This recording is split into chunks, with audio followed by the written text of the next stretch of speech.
forzada a casarse con un hombre que nunca había conocido. La orfana Clara esperaba miseria. Pero su marido ciego escondía más que heridas detrás de su silencio. Y cuando aparecen secretos, amor y la verdad se encuentran en un lugar donde nada permanece oculto por mucho tiempo. El golpe no sonó, pero Clara lo sentía en sus dientes. Su cara se asombró más que la de la mano de Miriam. Fue el golpe de finalidad. No hubo más correr, no hubo más esperar. El casamiento iba a suceder. Clara estaba congelada en el parlor de lo que había sido antes su casa de padre, aunque ahora olía más a balas de maíz, perfume barato y el sucio suelo de miedo. Miriam Whitlow, abuela en nombre guardián. En la verdad, bajó su mano y ajustó su boneta como si el golpe solo hubiera secado el hueso de su espalda. «Me lo agradecerás un día», dijo ella con voz dulce de sirope y raso. «Mejor ciega que bebida, o peor pobre».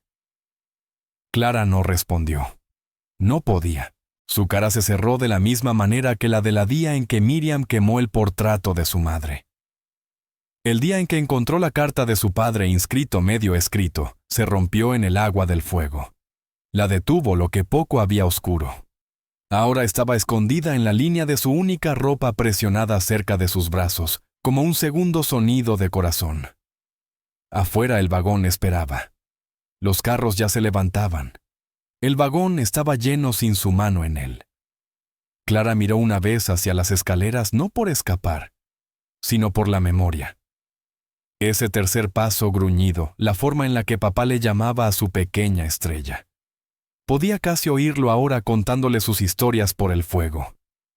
Historias sobre motos de caza y disparos de oro, y los tipos de hombres que lucharon contra los pájaros y fueron ciegos, y seguían yendo de todos modos.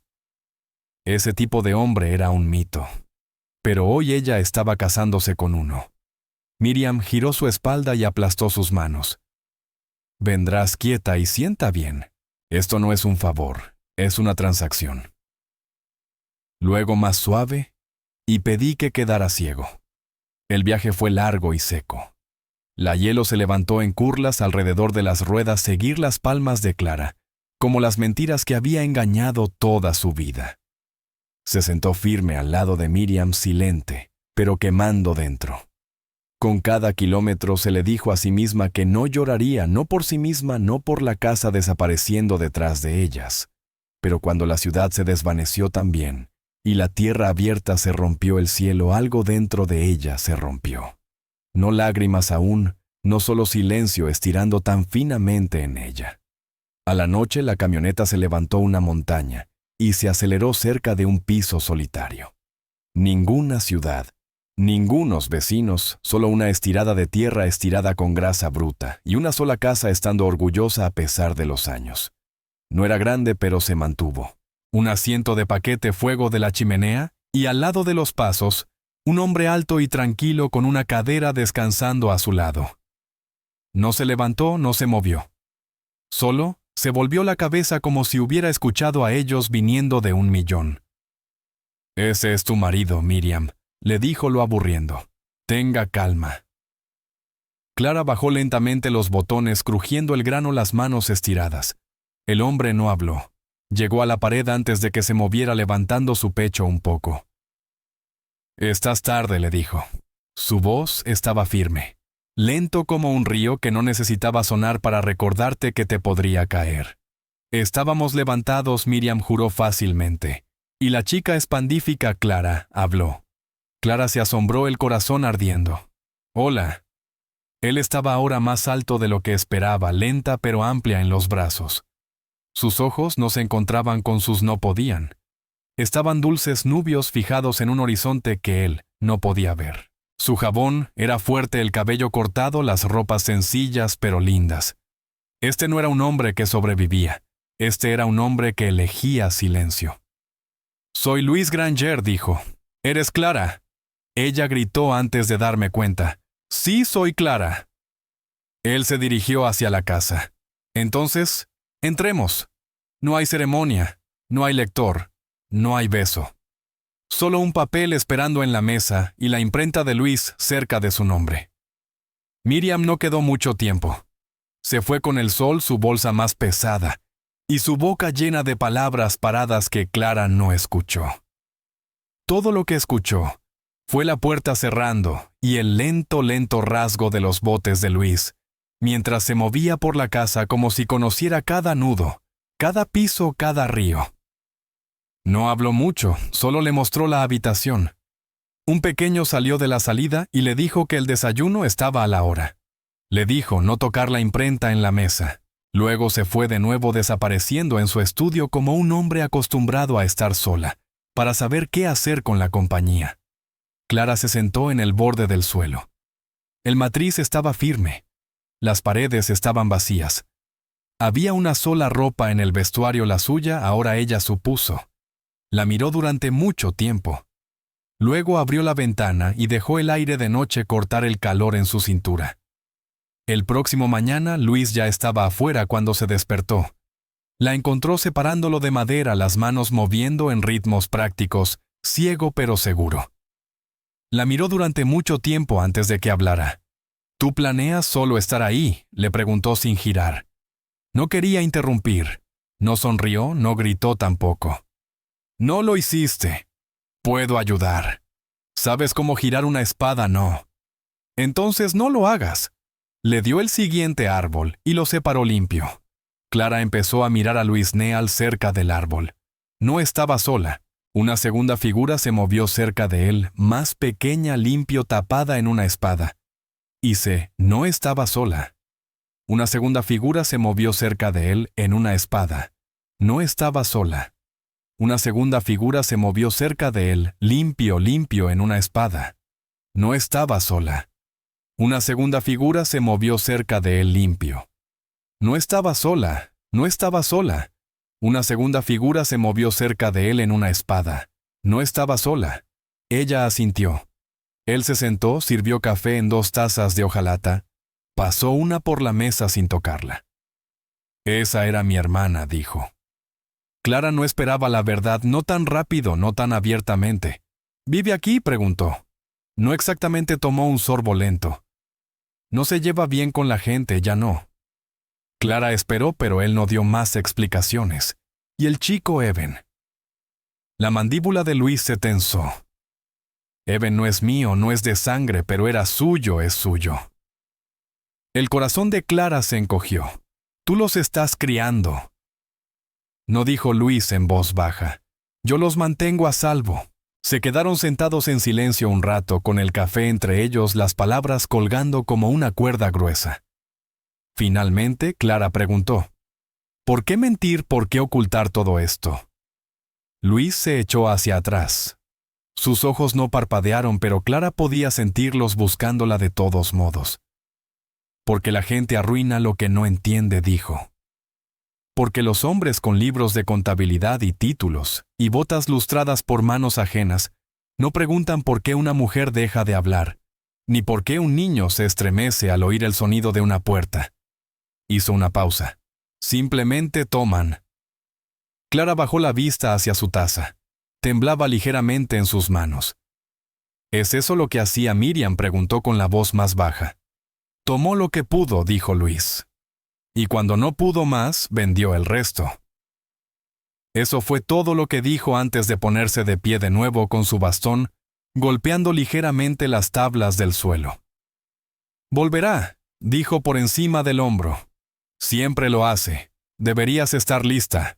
Y entonces se fue de nuevo, de vuelta al sol, de vuelta al viento y a los cobertizos, y a lo que fuera que cargara en silencio. Clara permaneció sentada un largo rato con el café enfriándose en las manos. El pulso le latía con fuerza en la garganta. Sintió como si el suelo se le hubiera derrumbado bajo sus pies. Nada era lo que parecía, ni Luis, ni esta tierra, ni siquiera su propio matrimonio. Esa noche salió a hurtadillas de su habitación. La casa estaba en silencio salvo por el lento crujido del viento exterior y el débil ronquido de la tetera aún caliente de la cena. Se dirigió al estudio. El escritorio estaba cerrado con llave. Se lo esperaba. Pero el cajón de al lado sí. Dentro cartas. Atadas con cordel, algunas con dirección, otras sin ella. Sacó una y la desdobló. A quien corresponda esto no es una confesión, es una advertencia. Se le cortó la respiración. Las cartas hablaban de disputas de tierras, de amenazas, de sobornos de una compañía minera, con un nombre que no reconocía: Helix Prospect and Trade. Mencionaba a su madrastra, mencionaba a Miriam por su nombre. Clara leyó hasta que le temblaron las manos, hasta que la vela se apagó. Y entonces, en el último párrafo, encontró el nombre de su padre. Samuel Wren. Se le paró el corazón.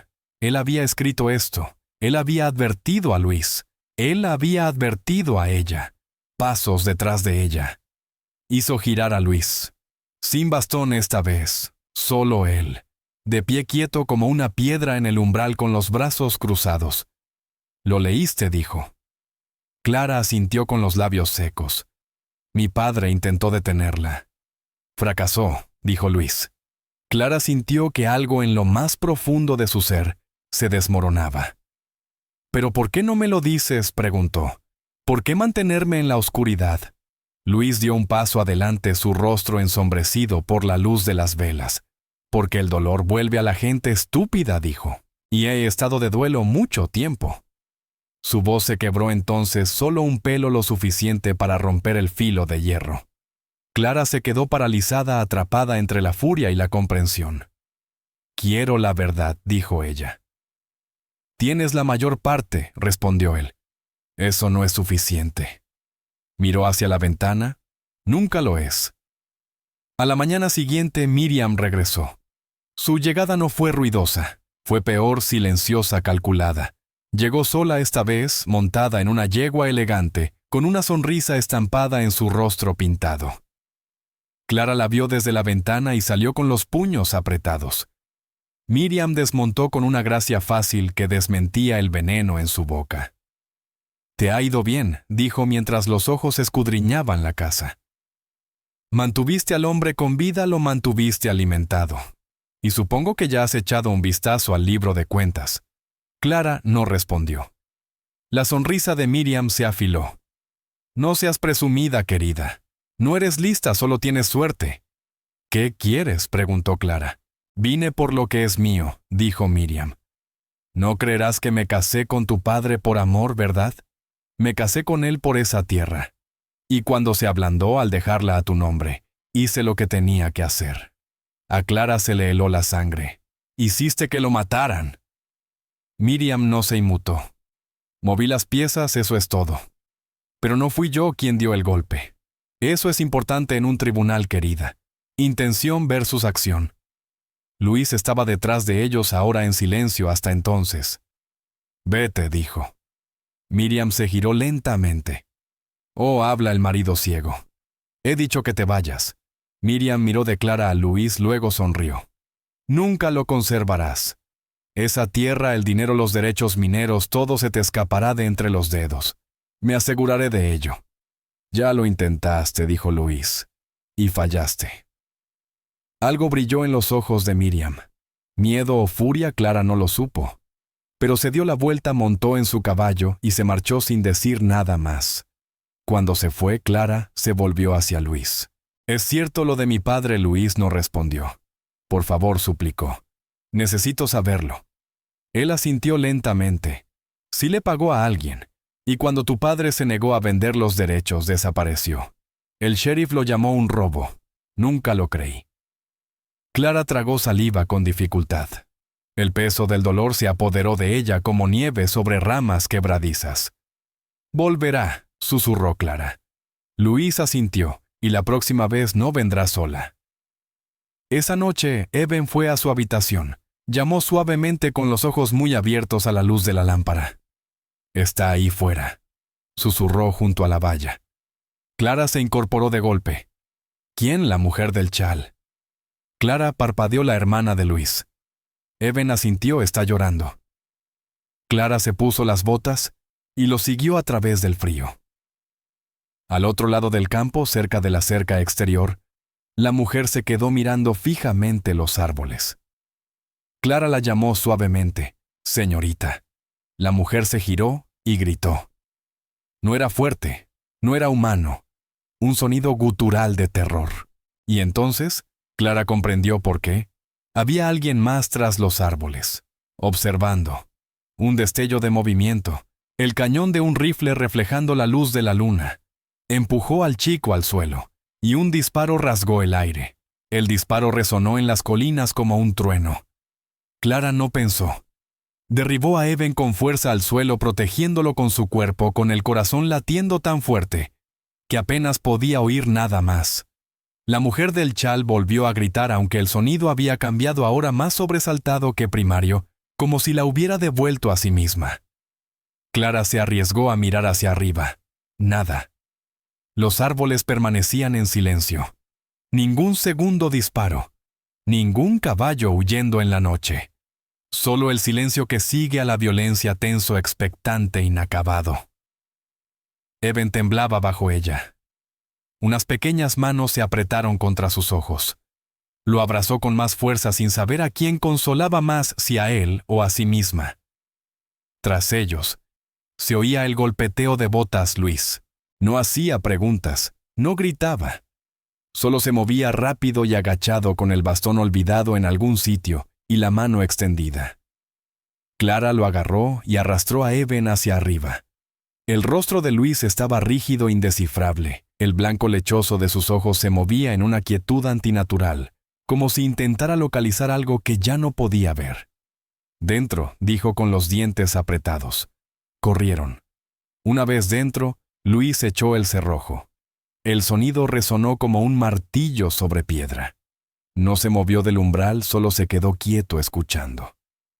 Clara se arrodilló junto a Eben, apartándole el pelo de la cara, buscando sangre, moretones. Nada, gracias a Dios, solo conmoción. La mujer, la hermana de Luis, no estaba a la vista.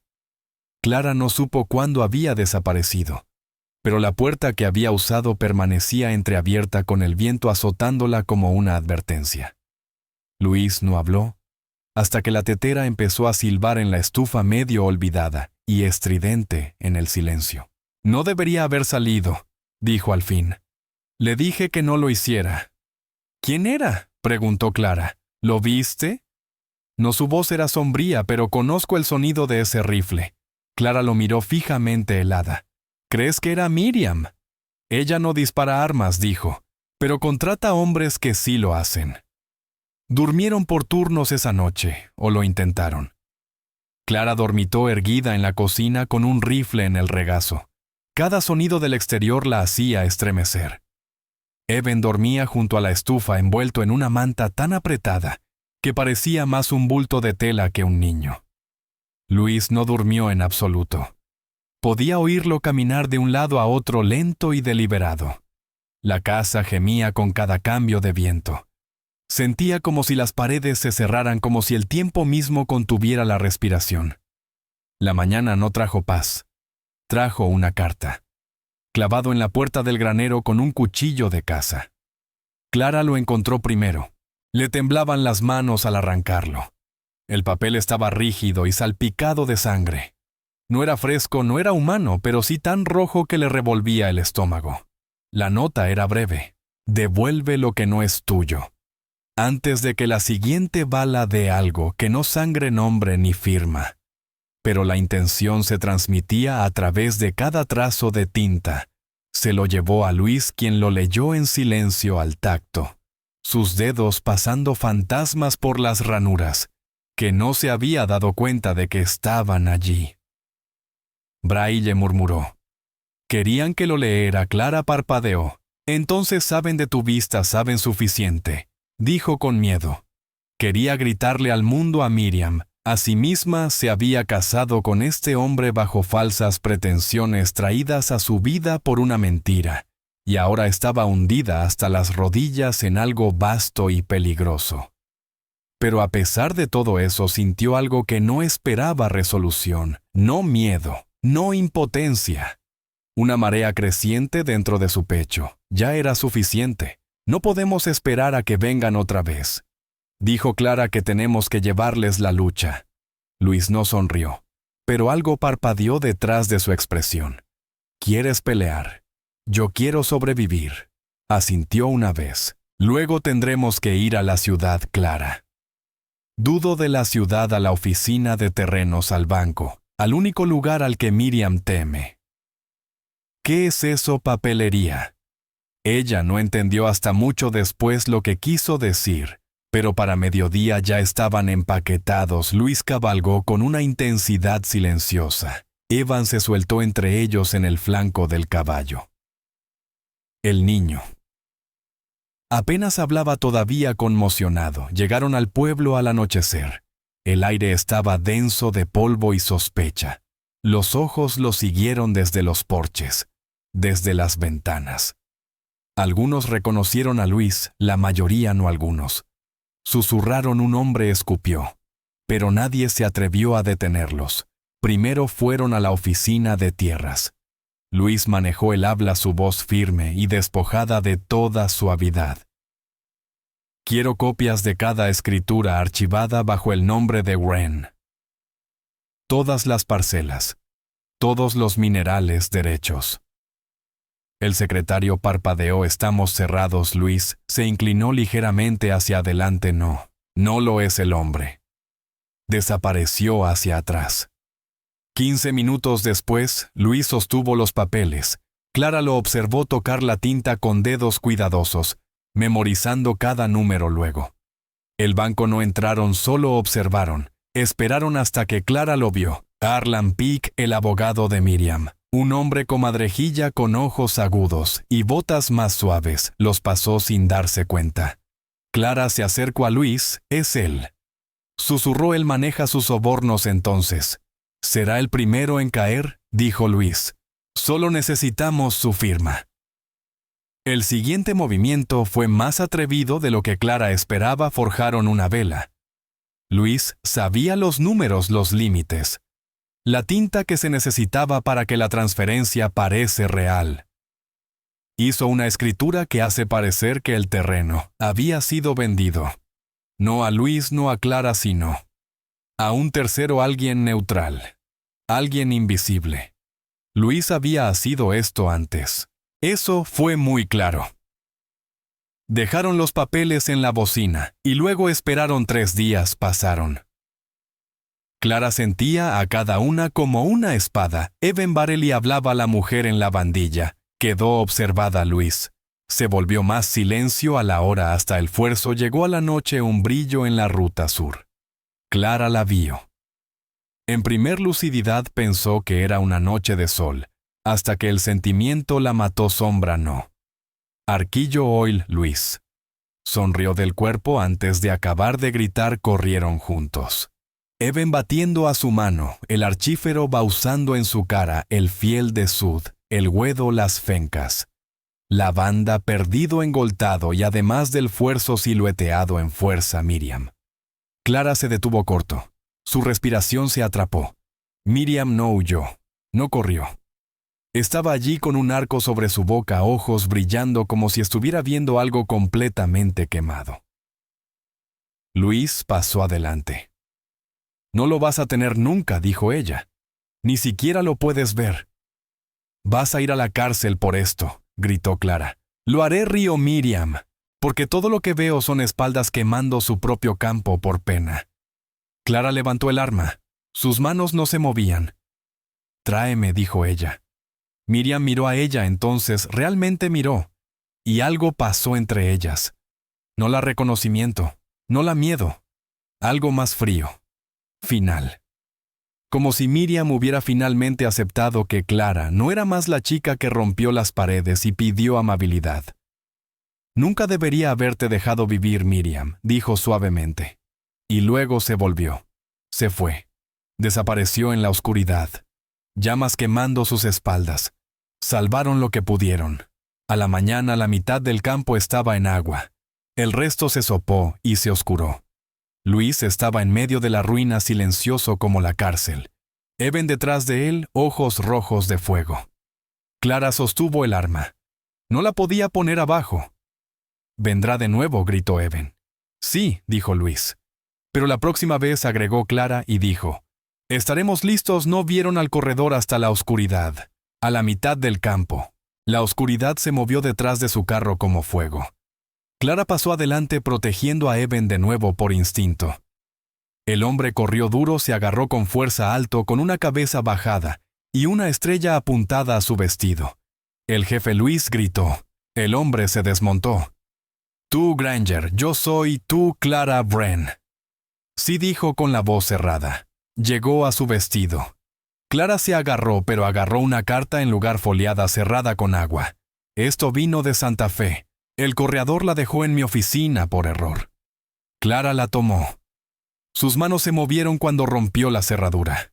Era de la compañía de minas. El prospecto y el comercio de Helix. Leí la primera línea, luego la segunda, luego la última donde esperaba una señal. Nos uno Luis Miriam Whitlow, y además de ella una cerradura. La tierra había sido vendida. No solo amenazada, no solo plotada. Vendida. Hace semanas, reconocida. Fraudulenta pero oficial. Clara miró la página, la cerradura subiendo en su garganta. Lo hizo, gritó. Lo hizo realmente. Luis no habló. El jefe miró entre ellos. Si es fraude, es un asunto federal ahora. Tendrás que viajar. ¿Dónde?, preguntó Clara. Territorio de Nueva México, dijo el jefe. Hay un juez que sabe cómo manejar a los lobos como ella. Y justo así la lucha ya no era solo local. Fue nacional. Fue más grande, más amplio. Y de muy lejos. Se fueron antes del sol. El viejo vagón grabó bajo su peso sus ruedas protestando cada rueda y deslizamiento en el sur de la carretera de tierra. Clara se sentó al lado de Luis, sus brazos abiertos y sus manos rojas. La carta del jefe estirada en su garganta como una espada. Detrás de ellos, Eben dormía deslizado debajo de los zapatos. Su pequeño cuadro se cruzó en sí mismo como si tratara de desaparecer. Los únicos sonidos eran el ruido rítmico de los axiles y el sonido del viento moviéndose por la tierra seca. Clara no preguntó cuánto lejos estaba Santa Fe. No quería saberlo. El tiempo había parado de ser medido en días, al momento en que se dieron cuenta de que Miriam había vendido su tierra. Fraudulentemente, voluntariamente, y con suficiente dinero detrás de ella para hacer que parezca inútil. El nombre del juez era Isaac Collins, un antiguo escritor del circuito convertido en abogado federal, el tipo de hombre que el jefe había dicho que podía leer un acto de tierra como la escritura, y oler mentiras mejor que un ladrón de sangre. Clara se acercó a esa esperanza como una línea de vida. Porque si esto no funcionaba, si la ley cambió de cara, entonces nada quedaba entre Miriam y completo desastre. El viaje tomó 4 días. Cada uno más duro que el último. El primero fue silencioso y tenso. Un silencio que ninguno de ellos podía romper. Luis se sentó firme. El pecho se agachó. Su cabeza se agachó. Clara lo atrapó al alcanzar su cañón más de una vez, olvidando que lo había dejado atrás en inmediato. Pudiera sentir la preocupación en él, aunque no le decía nada. La oscuridad era una cosa. Enfrentar un sistema construido para recompensar la crueldad era otra. El segundo día llegó la lluvia. Duro desesperado, volviendo el camino a la sopa. El vagón se cayó más de una vez, casi se cayó en un agujero cerca de Dry Hollow. Pasaron horas vaciando agua y empujando brazos a través de una montaña solo para pasar por. Eben lloró esa noche. No a la voz, solo una clara y lenta. Clara intentó acercarse a historias. Le contó historias de abuelos de Prairie que se convirtieron en espíritus de estrellas, que gritaban nombres a los que escuchaban. Lamentablemente. No de los más grandes, sino de los más lindos. El tipo que desearía que alguien le hubiera contado cuando era pequeña. El tercer día la comida se bajaba. Se dividieron el jerquillo en piezas más finas que el agua que se hirvió en la montaña sobre los puños para la sopa. Luis, sin silencio, había tomado la misma nota de la compañía de minería de nuevo. Y de nuevo los dedos bailando por el papel, como si lo pudiera vestir finamente solo al tocarlo. Clara intentó no pensar en Miriam sobre lo fácil que había sido para que ella falsificara un acto o bribeara a un abogado a tiempo. Ese tipo de dinero no solo compraba tierra. Compró silencio, distracción, poder. Llegaron a la ciudad el 4:15, si se podía llamar así. Santa Fe era fuerte brusca, nada como el silencio que habían dejado atrás. Los autobuses gritaron por las carreteras justo al oeste de la plaza, y la hielo creció en columnas de 1.000.000 de zapatos que se atrapaban en cada dirección. Clara se sintió pequeña de inmediato, como si no pertenecieran, como si Miriam ya infundiera este lugar también. La oficina del juzgado estaba a 2 paredes sobre una banca oculta detrás de una puerta verde con pintura fadada. Las letras de arroz hablan de A.S. A. Collins, juzgado del Circuito Federal, aunque la mitad de la señal estaba perdida. Clara hesitó sobre el threshold. Luis pasó al frente primero. Adentro el aire olía a ink y parchment seco.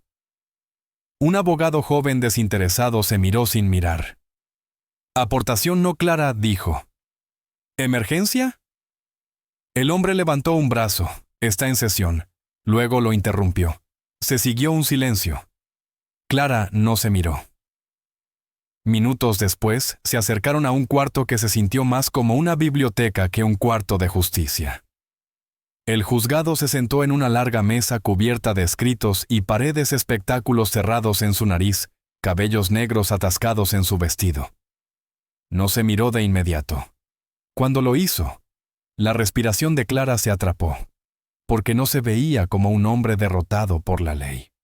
Se veía como un hombre que había imputado la ley a su voluntad, y que no se atrevió a que nadie lo desafiara. Señora Wren, dijo. Señor Granger, Clara gritó. Nos conoces, leí, dijo tapando una carta a la espalda. El sheriff de Cross Fork envió un mensaje. Leí también envió esto. Trabajó el hecho forjado junto con el verdadero que usted subió la semana pasada. Louis gritó fuertemente. Interesante reto, dijo el juzgado. 2 acusaciones para la misma tierra, 2 señales, solo una verdad. Le gestionó para que se sienten. Eben subió a la espalda de Clara en silencio. Por la siguiente hora dejaron todo.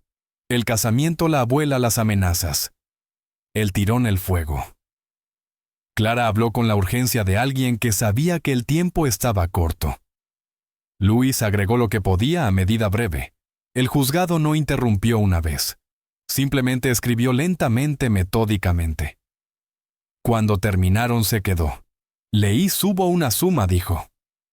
Miriam Whitlow tiene 30 días para aparecer. Si no lo hace, forfasa todas las acusaciones. Si lo hace, nos vamos a la justicia. Clara se alzó hacia adelante. Eso es, por ahora. Se volvió a Luis. ¿Estás seguro de que tu actitud fue firmada primero? Luis gritó. Tracé cada marco, cada señal, la suya está recopilada. Luego encontraremos al abogado que la firmó y veremos cuán profunda es su dinero. Clara se alzó con esperanza, pero el juzgado no terminó. Te quedas en la ciudad, dijo. Hasta que esto esté hecho para tu seguridad.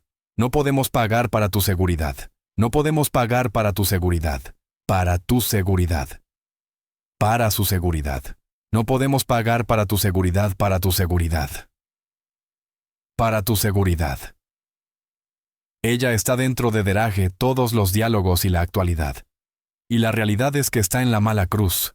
¿Por qué siempre ignorar los que era dueño del cielo? No tiene miedo, susurró Clara. Está fanfarroneando, respondió Luis. Pero Clara no estaba tan segura. La audiencia se fijó para el martes. Empezó en una sala abarrotada donde 2 bancos servían de galería y el juez presidía desde detrás de un escritorio destartalado. Miriam no trajo abogado. Ella era la abogada formada en DC.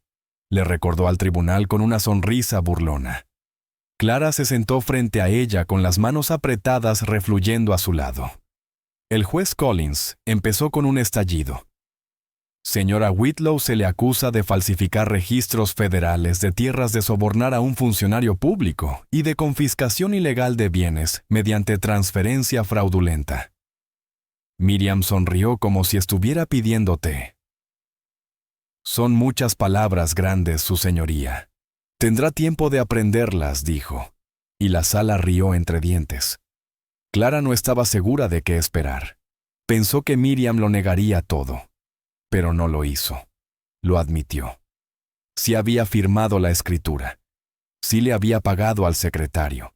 Sí había retrocedido la fecha de los papeles. Pero solo dijo con dulzura porque la señora Wren es una esposa incompetente y una estafadora. Clara se puso de pie. Eso es mentira. Se casó con un hombre por dinero, ocultó su ceguera, ocultó su pasado, le mintió. Basta, dijo el juez. Pero Clara vio la grieta, vio el momento en que la duda se deslizó. Miriam se giró. Dígame, señora Wren, ¿qué hacía antes de conocer al señor Granger? ¿Una criada, una mendiga o algo inferior? Las mejillas de Clara ardieron, pero se mantuvo firme. Fui una superviviente, dijo. Y todavía lo soy. Miriam se burló. Ya veremos. El juicio se prolongó. Se llamó a testigos. Harlan Pike alegó ignorancia tartamudeando mientras el juez lo interrogaba. El secretario sollozó, confesó, suplicó, pero nada de eso borró el daño hecho. Porque Miriam tenía una última carta, una nueva escritura, sellada, de la oficina del gobernador territorial, otorgándole dominio eminente. Su señoría dijo dulcemente, incluso si su escritura fue la primera, ésta la anula para uso público. ¿Para qué uso público?, preguntó el juez. Un ramal ferroviario, respondió ella. De Cross Fork a Santa Fe se necesita el terreno. La sala del tribunal estalló. Clara sintió que la sangre se le escapaba de la cara. Louis se quedó quieto. Una línea férrea. El gobierno aprobó. Tierras confiscadas en nombre del progreso. Y ella lo había sabido todo el tiempo. El juez Collins se puso de pie.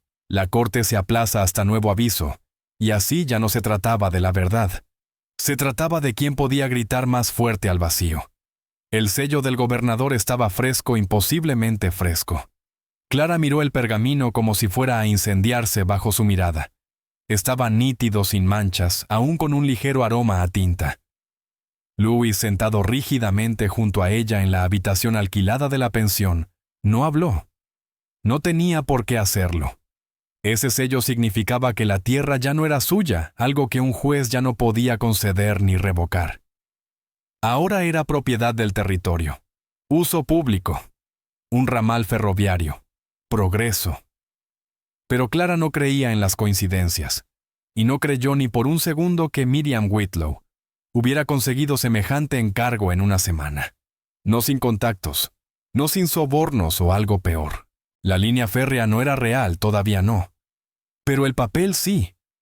Y ahora el terreno donde una vez estuvo su cabaña pertenecía a fantasmas de acero. Ella lo sabía, dijo Clara en voz baja. Incluso antes de que nos fuéramos, por eso nos envió lejos. Por eso lo quemó todo. Louis asintió una vez. Esto no es justicia, es guerra. Un golpe rompió el silencio. Clara dio un salto. Louis no se movió. Otro golpe más firme. Clara abrió la puerta y encontró a un niño de apenas 12 años temblando con un abrigo raído. Le ofreció una carta, el sobre manchado de tierra. El juez dijo que era urgente. Ella le dio un centavo y tomó la carta con dedos temblorosos. Louis ladeó la cabeza escuchando. «Es del juez», dijo Clara rompiendo el sello. «Ven después del anochecer. Sola. Sin guardia, sin granjero, trae la escritura. Eso era todo. Sin nombre, sin firma. Solo el peso de algo que Clara no podía nombrar. La dobló con cuidado y la metió en su abrigo. «Tengo que irme», dijo. No dijo Lewis al instante. «No sin mí», dijo sola. «No me importa. No estás cayendo en una trampa a ciegas». Le tocó la mano con suavidad. «Ya has hecho suficiente. Has hecho más que nadie. Déjame llevar esto». Tragó saliva con dificultad. «Clara, volveré antes de medianoche, si no encuentra al sheriff». La calle estaba vacía cuando salió, salvo por un borracho que se balanceaba contra una farola y un perro husmeando en la basura. Las sombras se extendían como garras desde los callejones. Clara mantuvo su paso rápido, la cabeza gacha, una mano sobre la escritura metida en su vestido. No confiaba en el juez. No confiaba en nadie. Pero tenía que saber a qué estaba jugando Miriam. El juzgado se alzaba ante ella oscuro, salvo por una única lámpara parpadeante en la ventana superior. Clara subió las escaleras laterales y encontró la puerta sin llave. El juez esperaba dentro, pero no estaba solo. Miriam estaba de pie junto a él, envuelta en terciopelo azul con los brazos cruzados. «Cierre la puerta», dijo el juez Collins. Clara no se movió. «Nos mintió. Le pedí que viniera», dijo, «porque quiero ayudar, pero no puedo hacerlo como usted quiere». Miriam sonrió levemente. «Porque el mundo no funciona con deseos, señorita Wren. Funciona con poder y yo tengo más del que usted entiende». Clara se acercó. «Sobornó al gobernador». «No», dijo Miriam, «me casé con él». Las palabras le impactaron como disparos. Clara la miró fijamente. «¿Miente?» Miriam levantó la mano izquierda. Una banda de oro brillaba bajo la luz de la lámpara. Lo conocí el invierno pasado. Era viudo, estaba cansado, aburrido. Hice que volviera a sentirse importante. Me dio acceso a concesiones de tierras a cambio de compañía. Clara se volvió hacia el juez. «Lo sabías, lo sospechaba», dijo. «Pero demostrarlo llevaría meses. No tienes meses». «Entonces, ¿por qué me han llamado?», porque dijo lentamente, «puede que haya una forma de deshacerlo, una laguna legal». La sonrisa de Miriam se desvaneció. El juez cogió un pesado libro de contabilidad y lo hojeó por una página desgastada. Sección 12. Cláusula 3 de la Carta Territorial. En casos de dominio eminente, una reclamación puede ser rescindida si se descubre que se presentó por conflicto de intereses personal, incluyendo entre otros matrimonio parentesco o ganancia para el beneficiario. Clara contuvo la respiración. «Estás diciendo que no puede embargar tierras si está casada con el gobernador que las aprobó». «Exactamente. Pero tendríamos que demostrar que están casados». Miriam dio un paso al frente. «Necesitarías un certificado firmado, testigos, testimonio». El corazón de Clara latía con fuerza. «Entonces lo conseguiré». Miriam se inclinó. «Y mientras tú persigues el humo, yo estaré iniciando la construcción de ese terreno. Y una vez que se coloque la primera vía, la ley no podrá tocarla». Se dio la vuelta y salió de la habitación. Clara no respiró hasta que la puerta se cerró de golpe. El juez habló con suavidad. «Hay un libro de embarque en el Hotel Dunlow. Ahí es donde se conocieron. Ve allí rápido antes de que alguien lo haga». Clara asintió una vez. No durmió esa noche. En cambio, sobornó a un mozo de cuadra con su última moneda de plata y tomó prestada una yegua apenas lo suficientemente grande como para sostener su peso. El viaje hacia el norte duró horas. El polvo le ahogaba los pulmones. Pero el Hotel Dunlow se alzaba en el horizonte a media mañana, y la recepcionista apenas levantó la vista.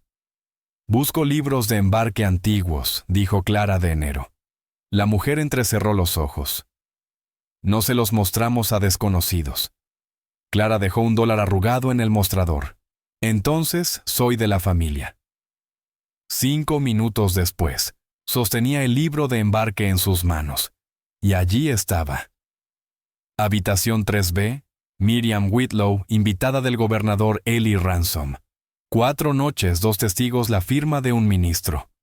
La habitación daba vueltas. Copió la página y huyó antes de que se secara la tinta. De vuelta en Santa Fe, Louis esperó en las afueras de la ciudad. «Lo encontraste». Levantó el periódico. «Ha terminado». Pero Miriam no había terminado. Todavía no. Porque cuando regresaron a la pensión estaba vacía. Completamente. Sin camas, sin inquilinos, sin posadero. Y Eben se había ido. Clara gritó. Una nota clavada en la puerta decía simplemente: «Un paso más, y nunca lo volverás a ver». Luis se tambaleó hacia atrás contra la pared. Ella lo tomó. Clara no podía moverse. El juzgado. El libro de contabilidad, la audiencia no importaba. No si Eben se había ido. «Tenemos que recuperarlo», susurró Lewis. Como dijo Clara con voz áspera, «lo tiene. El juez está comprometido. El sheriff no puede actuar sin pruebas». La mandíbula de Lewis se tensó. «Entonces lo robamos de vuelta. Fue una locura. Fue un suicidio». Era la única opción que les quedaba. Esa noche vigilaron la finca donde Miriam se había instalado una antigua mansión de banquero en la colina. Faroles brillaban en las ventanas, guardias patrullaban el patio. Eben probablemente estaba dentro, solo asustado. «Esperaremos hasta la medianoche», dijo Luis, «cuando los guardias cambian». Clara sintió los músculos tensos como resortes. No había comido en 2 días. No había dormido. Pero nada de eso importaba. Solo importaba Eben. Cuando el reloj dio las 12, se movieron. Sobre la cerca a través del jardín, pasando el porche trasero donde los sirvientes fumaban y susurraban, Luis contó los pasos escuchando patrones. Clara se deslizó por una ventana lateral rota y se encontró en un pasillo oscuro con cortinas de terciopelo. Siguió el débil sonido de un zumbido bajo desafinado. Eben. Lo encontró en un estudio acurrucado en un sillón profundamente dormido. Sus mejillas estaban manchadas de tierra. Sus manos temblaban incluso dormido. Ella lo recogió. Pero Miriam estaba detrás de ella. «Eres predecible», dijo con frialdad como un perro olfateando sobras. Clara no se inmutó. «Vámonos». «No». Luis intervino por detrás. «Vámonos o lo juro». Miriam sacó una derringer de su manga. «Ya no necesito la tierra», dijo. «Solo necesito que te vayas». Levantó el arma. Y entonces la ventana se hizo añicos. Sonó un solo disparo. Miriam gritó y dejó caer la pistola, la sangre manando de su mano. Detrás de ella, el sheriff bajó su rifle. «Ya basta». Clara se tambaleó hacia atrás. Eben se aferró a su pecho. Los agentes invadieron la habitación. Se llevaron a Miriam gritando, sangrando, amenazando. Y Clara finalmente cayó de rodillas. Se acabó. O eso creía. El amanecer crujió sobre Santa Fe como un hueso viejo. Una luz pálida se filtraba a través de las ventanas manchadas de hollín, proyectando largas sombras sobre el suelo del juzgado, donde Clara estaba sentada sola, agarrando una copia del libro de contabilidad del hotel, como un salvavidas. Afuera la gente del pueblo se apresuraba, y los carros retumbaban, pero en su mundo. Todo estaba en silencio. Demasiado en silencio. Eben dormía en el despacho del juez envuelto en el abrigo de Luis. Clara apenas había hablado desde la noche anterior, no porque no hubiera nada que decir, sino porque sentía demasiada presión bajo las costillas. Conmoción, miedo, alivio y algo más. Una tensión que se negaba a disiparse incluso después de que se llevaran a Miriam. Porque incluso encadenada una serpiente puede atacar. El sheriff por fin había cumplido con su parte. Miriam estaba detenida con la mano herida vendada con una gasa blanca, el rostro aún contorsionado por la rabia, mientras la sacaban de la finca. Pero Clara vio algo en sus ojos, algo hueco, cruel e inacabado. Y no había gritado por perder, había gritado por esperar. «No se quedará encerrada», susurró Clara. Luis, sentado a su lado con la mirada ciega vuelta hacia el tenue calor de la mañana, asintió lentamente. «Entonces no esperamos a que se libere. Lo terminamos ahora. La audiencia es hoy», dijo Clara con voz quebrada. «Lo sé. Tendrá testimonios de abogados, mentiras apiladas a 1 kilómetro de altura. Así que traemos la verdad». Pero la verdad no brillaba por sí sola. Había que forjarla, limpiarla y mantenerla en alto. Y aún así, la gente no siempre quería verla. Al mediodía, la sala del tribunal estaba abarrotada. La noticia del arresto de Miriam se había extendido como la pólvora, y todos los que una vez se habían ganado el favor de la familia Whitlow, ahora observaban con un anhelo apenas disimulado de su caída. El juez, un hombre mayor llamado Toland, traído de un condado vecino, tomó asiento en silencio. Se barajaron papeles. Se oyeron murmullos. Y entonces trajeron a Miriam. Su vestido era azul otra vez, aunque arrugado y manchado de suciedad. Su rostro estaba tranquilo, sereno, incluso majestuoso. El vendaje en su mano ahora era de seda bordada, y caminaba con la gracia presuntuosa de quien ha comprado y vendido demasiadas habitaciones como esta. Pero sus ojos se estremecieron solo una vez al ver a Clara. Eso fue suficiente. Clara subió al estrado primero, lo contó todo. El incendio, el desalojo, los documentos falsificados, el sello del gobernador, el libro de contabilidad del Hotel Dunlop. Habló con claridad, con voz temblorosa pero firme.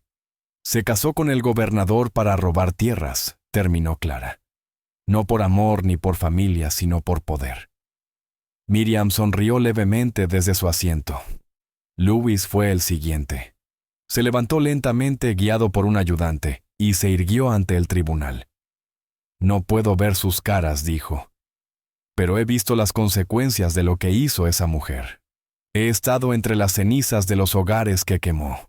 He sostenido las manos de personas que dejó morir de hambre, y no necesito ojos para reconocer a un buitre cuando oigo sus alas. Hubo un silencio denso, pesado. Luego murmullos. Aplausos débiles.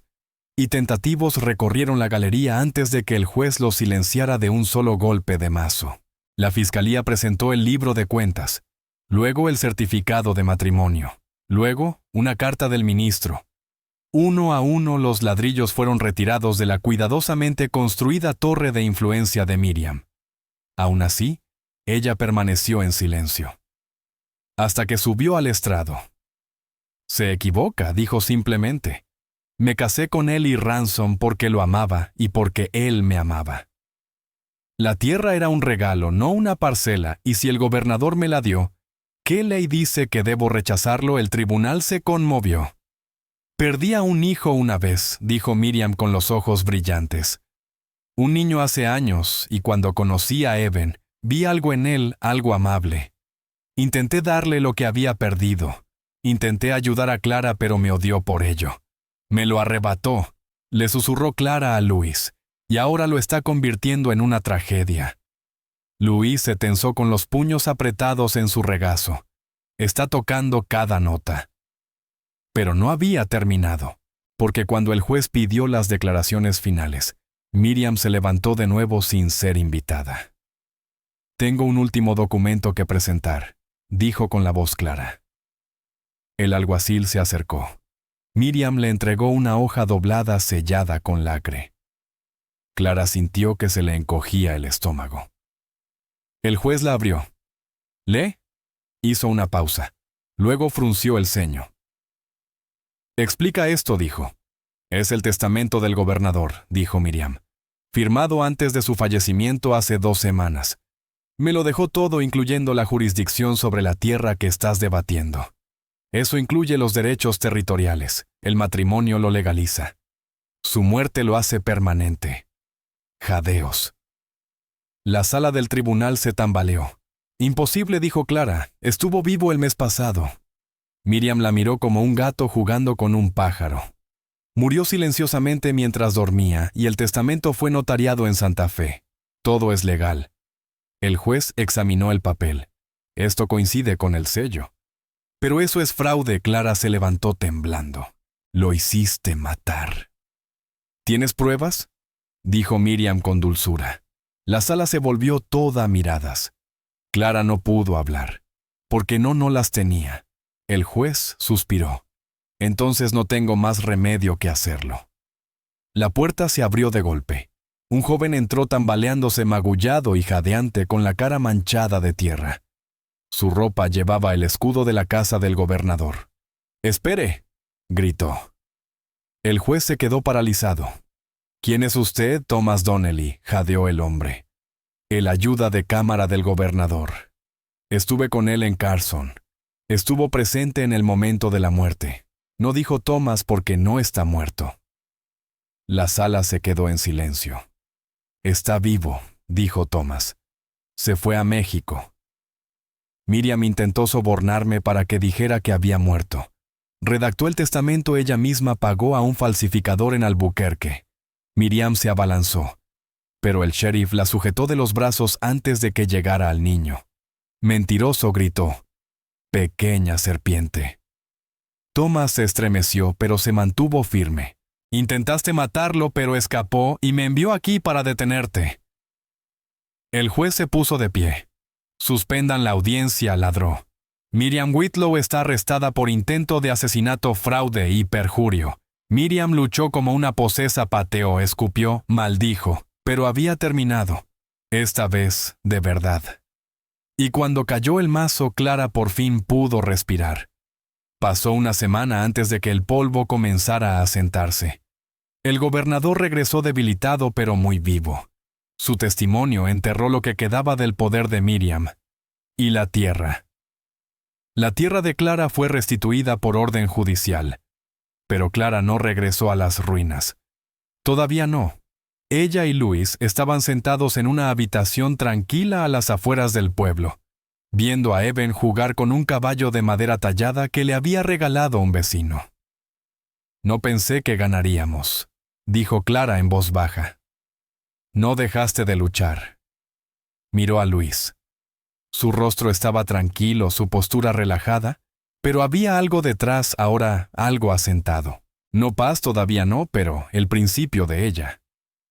«No sé qué viene después», dijo ella. Él se giró hacia ella. «Yo tampoco». Ella le tomó la mano, la sostuvo. «Me gustaría averiguarlo», dijo ella. Él asintió. Pero antes de que el silencio pudiera florecer en algo más suave, algo más fuerte, llamaron a la puerta. No un golpe seco, sino un golpe lento y deliberado. Clara se levantó con el corazón encogido. Y cuando abrió, un hombre estaba allí. Vestía un abrigo negro polvoriento formal. Tenía el rostro contraído y sus manos aferraban un folio de cuero. La señorita Clara Wren. Sí, represento el patrimonio de Jeremiah Wren. Clara se quedó paralizada. Mi padre. Sí, señora, dijo el hombre. Murió hace 2 meses y he venido a leerle su testamento. Retrocedió lentamente. Luis se levantó detrás de ella. Pensé que no tenía nada. Clara susurró. El hombre abrió el folio. Al contrario, dijo. Poseía la mitad de los derechos mineros bajo la cresta norte. Y usted, señorita Wren, es su única heredera.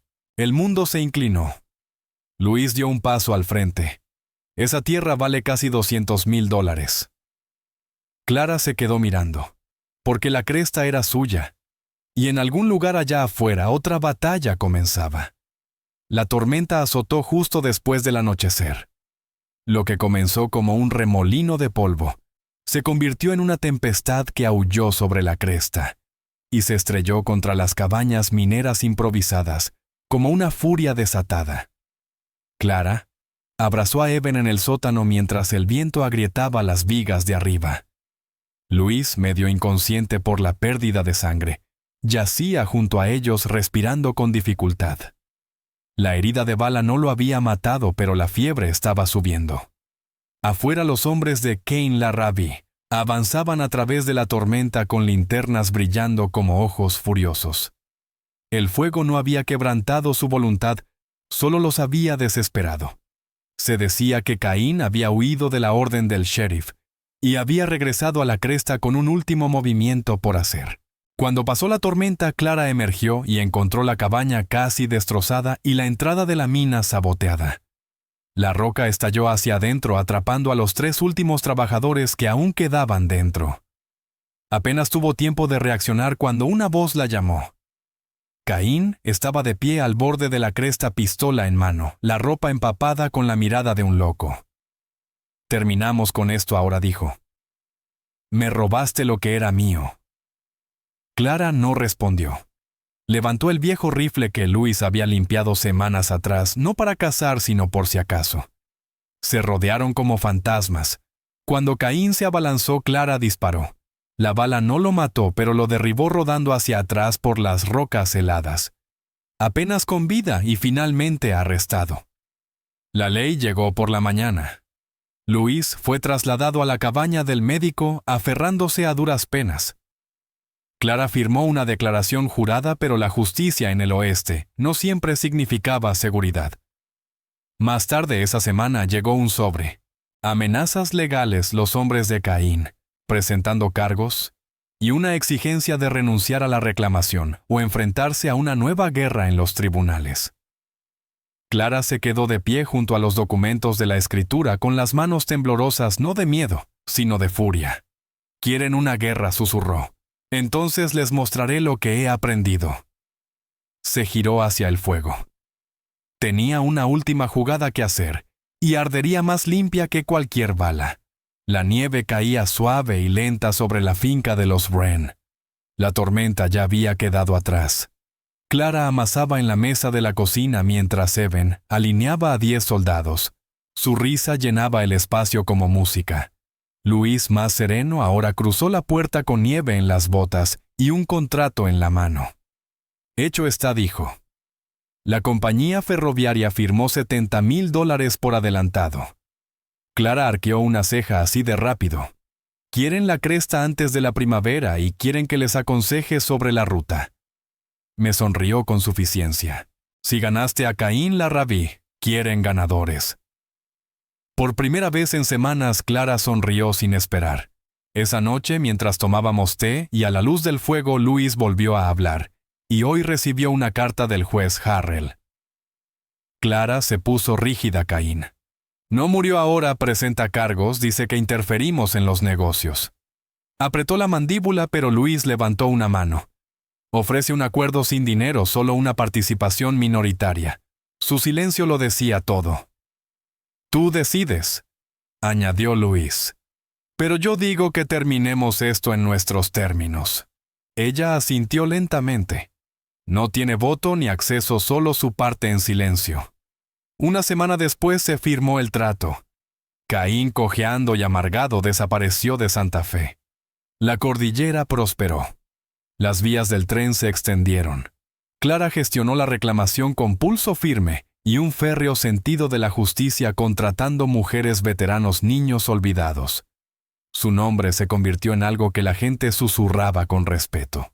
Construyó una escuela, una línea de agua, un pueblo que funcionaba con justicia. Cuando ella y Luis volvieron a la cordillera norte con el sol bajo en el cielo, él preguntó: ¿aquí? No una cabaña, dijo ella, un hogar. Se casaron a cielo abierto. Daniel ofició. Eben estaba radiante junto a ellos, ya llamando a Luis papá. Miriam no apareció. Se decía que había intentado estafar a un comerciante en Denver. Clara nunca preguntó más. Pasaron los años. Eben se hizo a sí mismo rastreando ciervos, escribiendo poesía, escribiendo como si hubiera nacido para ello. Nunca habló de su madre biológica. No lo necesitaba. Luis envejeció con fuego silencioso, todavía ciego, todavía enseñando. Por la noche, él y Clara se sentaban junto al fuego y escuchaban la tierra que habían salvado. Una tarde Eben trajo una carta y se ofreció a comprar la tierra directamente por 10 veces su valor. Clara la leyó, sonrió y la arrojó al fuego. Siguen sin entenderlo, dijo. Luis ladeó la cabeza. ¿Qué es eso? ¿Nunca se trató de la tierra? Afuera la cresta se mantenía fuerte, el viento se curvaba a través de la hierba como una canción. Tenían su paz, su amor, y algo que el mundo cruel nunca podría arrebatarles de nuevo. Un hogar. Luis envejeció con un fuego silencioso, aún ciego, aún enseñando. Por la noche, él y Clara se sentaban junto al fuego y escuchaban la tierra que habían salvado. Una tarde Eben trajo una carta y ofreció comprar la tierra al contado por 10 veces su valor. Clara la leyó, sonrió y la arrojó al fuego. Siguen sin entenderlo, dijo. Luis ladeó la cabeza. ¿Qué es eso? Nunca se trató de la tierra. Afuera la cresta se mantenía firme, el viento se mecía entre la hierba como una canción. Tenían su paz, su amor, y algo que el mundo cruel nunca podría arrebatarles. Un hogar. Luis envejeció con un fuego silencioso, aún ciego, aún enseñando.